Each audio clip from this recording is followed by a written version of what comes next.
It was a cold, misty evening when Daniel, a young urban explorer from New York, decided to finally visit the infamous Ravenwood Manor. The mansion had been abandoned for over 50 years, whispered about in local legends as a place where the spirits of a tragic family still roamed. Daniel's curiosity had grown over time.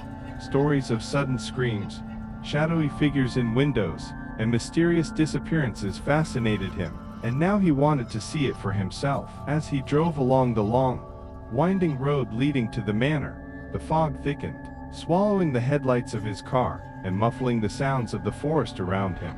Each rustle of leaves and distant owl hoot heightened his anticipation, and a shiver ran down his spine as he glimpsed the mansion through the mist, looming like a dark sentinel.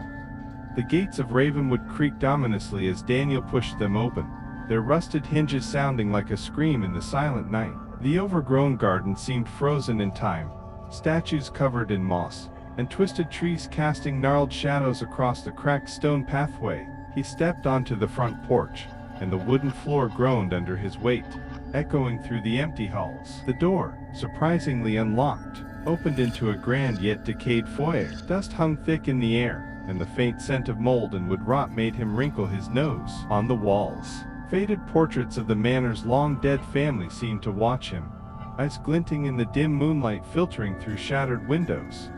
Daniel's flashlight flickered as he explored deeper. The air grew colder with each step, and the sound of distant whispers seemed to follow him. At first, he dismissed it as the wind, but soon he heard soft footsteps behind him, echoing his own. Turning sharply, he found nothing. Shadows danced along the peeling wallpaper, forming shapes that almost resembled figures moving just out of sight. Then, he entered a long hallway lined with cracked mirrors.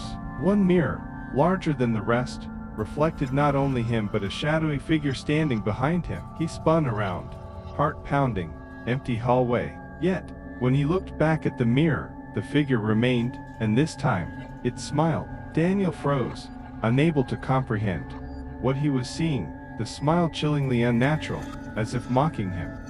As he forced himself to move on, Daniel discovered a staircase leading to the second floor. The steps creaked under his weight, each groan echoing through the empty halls. Doors along the corridor were slightly ajar, revealing darkened rooms littered with old furniture, shattered glass, and cobweb-covered chandeliers. A cold draft whispered through the hallway, carrying with it faint murmurs in a language he could not understand. At one moment, he saw a small, tattered diary lying on a desk. Opening it, the pages were filled with frantic handwriting, describing a family torn apart by betrayal and obsession with a dark, ancient ritual that had gone horribly wrong.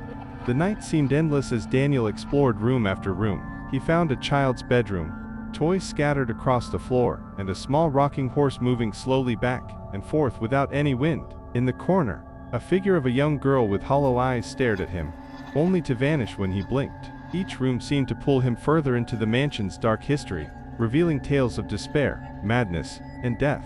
The whispers grew louder, sometimes calling his name. The shadows in the corners thickened, and he could see fleeting glimpses of ghostly figures moving just out of reach, their faces twisted in anguish. By the time Daniel reached the attic, the temperature had dropped sharply, his breath visible in the flashlight beam. There, amid cobwebs and broken furniture, sat an antique mirror, larger and more ornate than the one in the hallway. As he approached, the reflection grew clearer, and the ghostly figures from the other rooms appeared behind him in the glass. Their eyes glowed faintly, and the smiling figure from the hallway now reached toward him. Panicked, Daniel stumbled back, tripping over the dusty floorboards. The mirror seemed to pulse with dark energy, and the whispers became shrill, almost deafening. He realized that the spirits of Ravenwood Manor were trapped, cursed by the dark ritual long ago, bound to the mirror that had become the center of their torment. In a desperate attempt to escape, Daniel grabbed the diary and ran down the staircase, pursued by the echoing footsteps and whispers that now filled the entire mansion. The air felt heavy, almost solid, as if the house itself were trying to trap him. Doors slammed behind him, and shadows lunged from the corners, but he refused to look back, sprinting through the overgrown garden and out through the rusted gates. Finally, back in his car, shaking and breathless, Daniel looked once more at the mansion. The fog shifted, and in the upper window of the manor, the pale, smiling face of the ghostly figure watched him leave.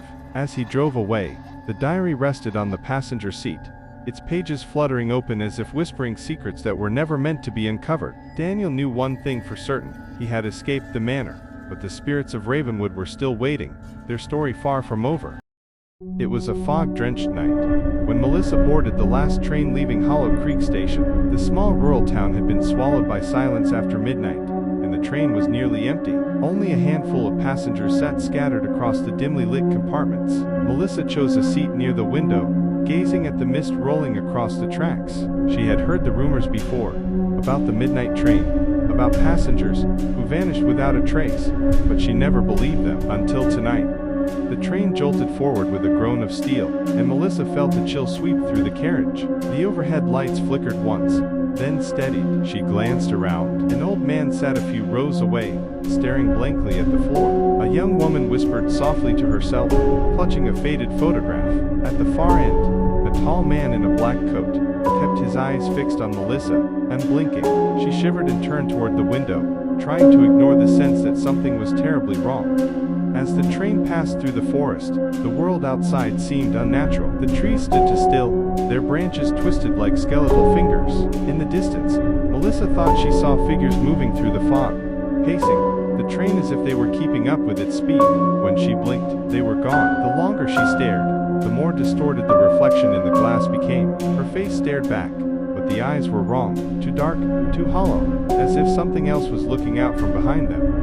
The conductor entered the carriage, his uniform wrinkled, his cap pulled low over his eyes. "Tickets, please," he said in a voice that felt colder than the night. Melissa handed hers over, and for a moment, the man didn't move. His hand was skeletal, the skin gray and paper thin. She gasped, but when she blinked, he appeared normal again.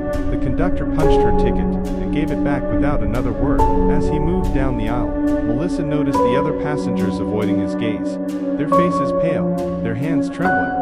Time began to lose meaning. Minutes stretched into hours, though the journey should have taken less than one. The train rattled on, but Melissa saw no stations, no towns, only endless fog, and the twisted silhouettes of trees. She tried speaking to the young woman with the photograph, but the woman's lips moved without sound.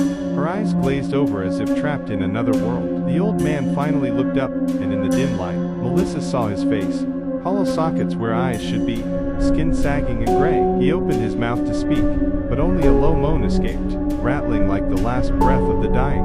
Panic surged through her. She stood, rushing toward the next carriage, but the door resisted her push. When it finally creaked open, she stumbled into a nearly identical carriage. Same seats, same passengers, only now, each face was wrong. Twisted smiles, empty eyes, skin stretched too tight over bone. She backed away, heart pounding, realizing she had crossed not into another carriage, but into another layer of the same nightmare. The man in the black coat was suddenly beside her. He leaned close, his voice a whisper of decay. "You shouldn't have boarded this train." His eyes gleamed like pits of endless dark. "Once you ride the Hollow Creek line, you don't get off. Not alive." Melissa fled down the aisle, desperate, but every door led her back into the same carriage, the same faces, the same nightmarish reflection of reality. The whispers grew louder, filling the carriage with voices of the dead, calling her name over and over. She collapsed into a seat, clutching her head, trying to block them out. Then she noticed something. Her ticket, still clutched in her trembling hand, had changed. The paper was old, yellowed, the ink smeared with what looked like dried blood. Scrawled across it were words she had not seen before. Passenger, Melissa. Destination, Hollow Creek, final stop. The train began to slow, brakes screeching as it approached a station swallowed in darkness. Through the window, Melissa saw shapes waiting on the platform, hundreds of shadowy figures, their faces pale and lifeless, reaching out with skeletal hands. The train came to a halt, and the doors slid open with a hiss. The passengers around her rose as one, their movements jerky and unnatural, and began filing off the train. Melissa tried to stay in her seat, heart hammering in her chest, but the man in the black coat appeared once more. He extended a hand, his smile wide and cruel. "It's time," he whispered. Melissa screamed, but her voice was swallowed by the fog as the shadows pulled her from the carriage. The train's whistle blew, long and mournful, as the doors closed and it rolled away, leaving her behind on the platform of Hollow Creek, forever trapped among the lost souls of the midnight train.